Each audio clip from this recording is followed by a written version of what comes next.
நான் இருந்தால் நடக்கிறதுக்கு பேர் கம்பெனி இல்லை, நான் இல்லாட்டி நடக்கிறது பேர் தான் கம்பெனி. முதல் 10 வருஷம் அந்த சிஸ்டத்தை உருவாக்க தான் நான் வந்து வேலை பார்த்தேன் அப்படின்னு ஒன்று சொன்னீங்க. அதை நான் இந்த பேட்டியில் வெளிப்படையாக சொல்கிறதுக்கு ரீசனாக இதை பல இடத்துல நான் பேசியிருக்கிறேன், மேடைகளில் உங்களை ரெஃபர் பண்ணி கூட பேசியிருக்கிறேன். சிஸ்டம் அப்படிங்கிறது எவ்வளோ முக்கியம், அதை எப்படி உருவாக்குனீங்க? ஏன்னா அதுக்கு தான் எல்லாருமே போராடுறோம். ஒரு ஆர்டர் போய் எடுத்தீங்கன்னா ஒரு 5 ஃபேமிலியில் வீட்டில் நெசவாளர் ஃபேமிலி அடுப்பெருகி நீ வேலை செய்கிறீங்கன்னா ஒன்றாந்தேதி உனக்கு சம்பளம் வந்துடு, பேட்டா வந்துடு, ஒன்றும் பிரச்சனை இல்லை. நீ வேலையை செய்யலைனாலும் வந்துடுது. ஆனால் ஆர்டர் எடுத்தீங்கன்னா 5 குடும்பத்தில் அடுப்பெருகி நெசவு அடுப்பெருகி அப்படின்னு சொல்கிற போது அது எப்படி அவன் படுத்துவான், எப்படி அவன் வேலை செய்திருப்பான்? அவனுக்காக வேலை செய்யும்போது ஓபி அடிக்கணும்னு நினைக்கிறது. இது சமுதாயத்தை சொல்லி பண்ணுற போது அவங்களுக்கு அந்த பொறுப்பும் கடமையும் ஆட்டோமேட்டிக்காக வந்துடும். ஒவ்வொரு ஆளையும் வந்து நம்ம ஹியூமன் ரிலேஷன் தனித்தனியாக ட்ரைனிங் எடுக்க வேண்டியதில்லை. அவங்களுக்கு அத்தனை பேருக்கு அந்த பொறுப்பும் கடமையும் நம்ம சொல்லி கொடுத்து, இப்போது களிமண் இருக்குது, அது தண்ணி ஊற்றி நம்மளுக்கு வேணுங்கிற சிலையை நான் பண்ணிக்கணும். மண்ணாக பார்த்தா மண்ணாக தான் இருக்குது. அது நம்மளுக்கு வேணுங்கிற சிலையை மாற்றக்கூடிய கலை நம்மகிட்ட இருக்கணும். அதை கலைத்தை நாங்கள் அவங்களுக்கு எல்லாம் சொல்லி கொடுத்துட்ருக்குறோம்.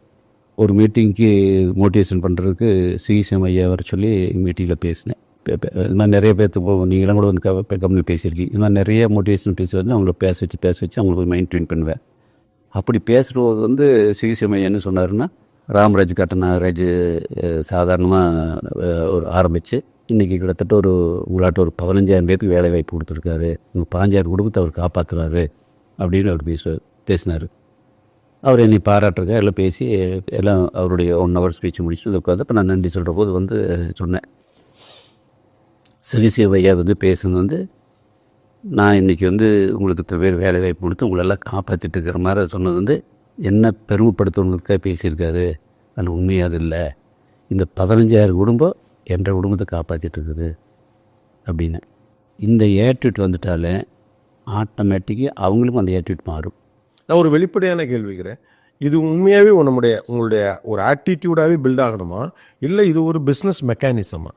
அதாவது நடிப்புன்னு வந்துட்டாலே வந்துங்க அது சாதிக்காது. ஏன்னா இப்போ நீங்கள் நானும் பேசிகிட்டு இருக்கிறோம், நான் உண்மை பேசுனா பொய் பேசுனான்னு உங்களுக்கு தெரியாது, எனக்கு தெரியும், உங்களுக்கு தெரியாது. ஆனால் அந்த இறைவனுக்கு தெரியுங்களா? அந்த பயம் இருக்கணும். அந்த இறைவனுக்கு தெரியுங்களா? இப்போது இந்த பேனாவை கீழே விடுறோம், உடஞ்சி போயிடு. இந்த பில்டிங் மேலேருந்து கீழே விடுற கால் முடிஞ்சு போயிடு. ஏரோப்ளேன்லேருந்து கீழே வந்தோம்னா ஆளே போயிடுவோம். ஆனால் அந்த பூமி தன்னைத்தானே சுற்றுது, சூரியன் சந்திரன் சுற்றி வருது. அந்த பூமி எந்த பில்லர் எந்த பேரிங் தாங்குது? இந்த பேராற்றல் தான் தாங்குது. இந்த பேராற்றல் தான் வந்து இறைவன் எங்கள் மகரிஷி சொல்லி கொடுத்தது. இது இல்லாத இடமே இல்லை. எந்த வேதத்தில் போய் பார்த்தாலுமே இறைவன் எல்லையற்றவன் என்றும் அழியாதவன் சொல்கிறாங்க. இறைவன் எல்லையற்றவன் என்றும் அழியாதவன். கேலண்டர்லேருந்து காணாது, அடுத்த வருஷத்துக்கு போட்டுருவோம். சிலையாண்டு தேடிட்டு கூட போயிடுறான். அதில் இல்லினத்தை இருக்குது. ஆனால் அதை மீறி எல்லை இல்லாத இருக்கிறதுமே என்றும் அழியாது இருக்கிற ஒரே இது இந்த பேராற்றல் தான், டிவைன் பவர். இது இல்லாத இடமே எதுவுமே இல்லை. 10 ரூமில் போய் நம்ம தாள் போட்டு ஒரு தப்பு பண்ணால் கூட அந்த சர்வேலன்ஸ் கண்ட வெட்டார் வெளி சுத்த வெளி அது கவனிக்கி. அப்போ உணர வைத்தலின் வழியாக ஒரு அக்கௌண்டபிலிட்டி ஏற்படுத்த முடியும். கண்டிப்பாக முடியும். அது நான் அந்த ரிசல்ட் நான் அனுபவிச்சுட்டு இருக்கிறேன். இன்றைக்கி வந்து எங்கிட்ட 18,000 பேர் நான் நேரடியாக பார்க்குறதில்ல. ஏதாவது ஃபங்க்ஷன் டைமு, ஜனவரி 1 பொங்கல்னாலே என்கிட்ட வந்து மீட்டிங்கில் பேசுகிறேன். அப்படி இருந்தாலும் அந்த மீட்டிங்கெல்லாம் 400 பேர் இருக்க முடியும். அத்தனை பேர் ஒன்றா பார்க்குற வாய்ப்பே இல்லை. ஆனால் இன்றைக்கி வந்து 325 பேலன்ஸ் ஷீட் இருக்குது, ஷோரூம் இருக்குது, ப்ரொடக்ஷன் யூனிட் ஒரு 50-60 இடத்துல இருக்குது.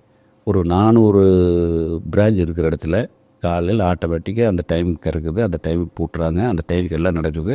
அப்படின்னா எப்படி அந்த இயற்கையில் சூரியன் அந்த டைம் உதிச்சா அந்த டைம் நடக்குது, அது மாதிரி நடக்குது. அப்படின்னா அது ஒரு சிஸ்டம் இல்லைன்னா அது நடக்காதுங்க. அது என்னதான் சிஸ்டத்தை பண்ணாலும் அதை ஓவர்டேக் பண்ணுறது சாமர்த்தியம் நினைக்கக்கூடிய காலகட்டத்தில் அதை உணர்ந்து பண்ணக்கூடிய சூழ்நிலையை அவங்களுக்கு அதை ட்ரைனிங் கொடுத்து டெவலப் பண்ணி வச்சுட்டே இருக்கிறனால தான் இது சாத்தியமாக இருக்குது.